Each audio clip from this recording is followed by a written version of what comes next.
ಸಂಪನ್ನ ನೀನು. ಅಂದ್ರೆ ಸುಮ್ಮನೆ ಕರೆಯವರಲ್ಲ ಅಂತ ನನಗೆ ಗೊತ್ತು. ಅದೆಷ್ಟೋ ವರ್ಗದವರಿಗೆ ಹೇಳಿಕೆ ಕೊಟ್ಟಿದ್ದೆ ನಾನು. ಆಚಾರ್ಯರಿಗೆ, ಮಗವೀರರಿಗೆ, ದೇವಾಡಿಗರಿಗೆ ಎಲ್ಲರಿಗೂ ಹೇಳಿದ್ದೇವೆ. ಅಥವಾ ಮಡಿ ಹಾಸುವವರಿಗೆ ಎಲ್ಲ ವರ್ಗದವರಿಗೂ ಬಂಟ ಮನೆತನದವರಿಗೆ ಎಲ್ಲರಿಗೂ ಹೇಳಿಕೆ ಕೊಟ್ಟಿದ್ದೇವೆ. ಆದ್ರೆ ಬಂದು ಕೇಳಿದವ ನೀನು ದೇವರನ್ನೇ ಆಡಿಸುವ ನೀವು. ಎಂತವ್ರನ್ನ ಆಡಿಸ್ತೀನಿ ಎಂತವ್ರನ್ನ ಆಡಿಸ್ತ ಮನಸ್ಸಾದ್ರೆ ಯಾರು ಆಡಿಸುತ್ತೆ ಅಲ್ವಾ? ನಾನು ಬರುವಾಗ ಹಾಗೆ ಆಯ್ತು ಇವತ್ತು. ಯಾವ್ದಕ್ಕೂ ಸರ್ವ ಸಮರ್ಥ. ನೀವು ಬಂದ್ ಹಾಕಿದ್ರಿ ಬಿಟ್ಟ ಸ್ಥಳವನ್ನು ತುಂಬಿಸ್ಲಿಕ್ಕೆ ಸಮರ್ಥ. ಆದ್ರೆ ಮಾಡಿದಿಲ್ಲ, ಸ್ಥಾನವನ್ನು ತುಂಬಿದಿಲ್ಲ. ಸಂತೋಷವಾಯ್ತು. ನಿನ್ನದೊಂದು ಕತೆ ಗೊತ್ತುಂಟ, ದೇವಡಿಗರಾದ ಕತೆ. ಅಯ್ಯೋ, ಅದು ನೀ ದೇವಡಿಗರಾಗಿದ್ಕೊಂಡು ತಿಳ್ಕೊಳ್ಳಿಲ್ವಾ? ನಾನು ಇರ್ತಿದ್ದೀನಿ ಮೊದಲು ಹಳೆ ಕಾಲದಲ್ಲಿ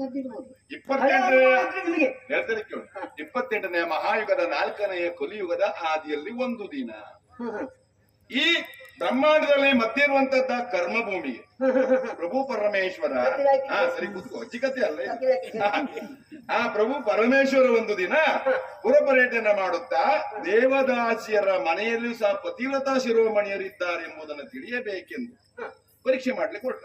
ಯಾರನ್ನೇರಿ? ನಂದಿಯನ್ನೇ ಏರಿ. ಹೋದದ್ದು ಪತಿವ್ರತೆ ಇದ್ದಾರಾ ಇಲ್ಲ ಅಂತ ತಿಳಿಯುವುದಕ್ಕಾಗಿ. ಆ ಕಾಲದಲ್ಲಿ ದೇವದಾಸರಿದ್ರೆ ಈ ಕಾಲದಲ್ಲಿ ಎಲ್ಲರೂ ಪತಿವ್ರತಾ ಶಿರೋಮಣಿಗಳೇ ಇತ್ತು. ಅದನ್ನ ಪರೀಕ್ಷೆ ಮಾಡ್ಲಿಕ್ಕೆ ಹೋದ್ರೆ ಈ ನಂದಿ ಏನು ಮಾಡುದು ಗೊತ್ತುಂಟ? ಇದೋ ದೇವ, ನೀನು ಹೋಗಿ ಹೋಗಿ ನನ್ನ ಪರಮ ಪಾವನೆಯಾದಂತಹ ಪಾರ್ವತಿ ದೇವಿಗೆ ಮೋಸ ಮಾಡ್ತಿದ್ದಿ, ದೇವದಾಸ ಮನೆಗೆ ಹೋಗ್ತಾ ಇದ್ದೀಯಲ್ಲ ಅಂತ. ದೇವದಾಸಿ ಮನೆಗೆ ಹೋಗುದಲ್ಲ ಪುಣ್ಯಾತ್ಮ, ನಾನು ಪರೀಕ್ಷೆ ಮಾಡ್ಲಿಕ್ಕೆ ಹೋಗ್ತಾ ಇದ್ದೇನೆ ಅಂತ ಹೇಳಿದ್ರೆ ಯುವಕ ಇಲ್ಲ ಇಲ್ಲ ಇಲ್ಲ ನನ್ನ ಅಮ್ಮನಿಗೆ ಹೇಳುದೆ ಅಂತ ಹೇಳ್ದ ನಂದಿ. ಯಾರಿಗೆ? ಪಾರ್ವತಿ.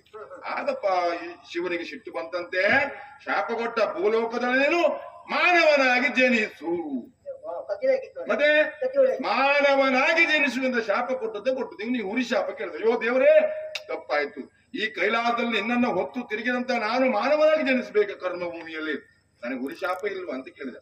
ಮಾನವನಾದರೂ ನೀನು ಲೋಕದಲ್ಲಿ ಸಾಮಾನ್ಯ ಮಾನವನಾಗಬಾರದು. ಯಾಕೆ ಬಲ್ಲೆಯ? ಒಬ್ಬ ದೇವರನ್ನ ಆಡಿಸುವಾಗಬೇಕು. ಇಂದು ನೀನು ದೇವರನ್ನೇ ಆಡಿಸ್ಲಿಕ್ಕೆ ಸಿದ್ಧ ಮಾಡಿದೆಯಲ್ಲ, ಹಾಗಾಗಿ ಕರ್ಮಭೂಮಿಗೆ ಹೋಗು. ಬರ್ಕೊಡ್ತೇನೆ. ಕರ್ಮಭೂಮಿಗೆ ಹೋಗು, ಅಲ್ಲಿ ದೇವರನ್ನ ಆಡಿಸುವ ದೇವಾಡಿಗನಾಗಿ ಜೀವಿಸು. ಅಂದ್ರೆ ದೇವರಿಗಿಂತ ಮುಂದೆ ಇರು ನೀನು. ವಿಪ್ರೋತ್ತಮರ ಹಿಂದೆ, ದೇವರ ಹಿಂದ ಮುಂದೆ ಇರ್ತಕ್ಕಂಥ ದೇವಾಡಿಗರು ಸಾಮಾನ್ಯದವರಲ್ಲ. ಅಂತಹ ಕುಲ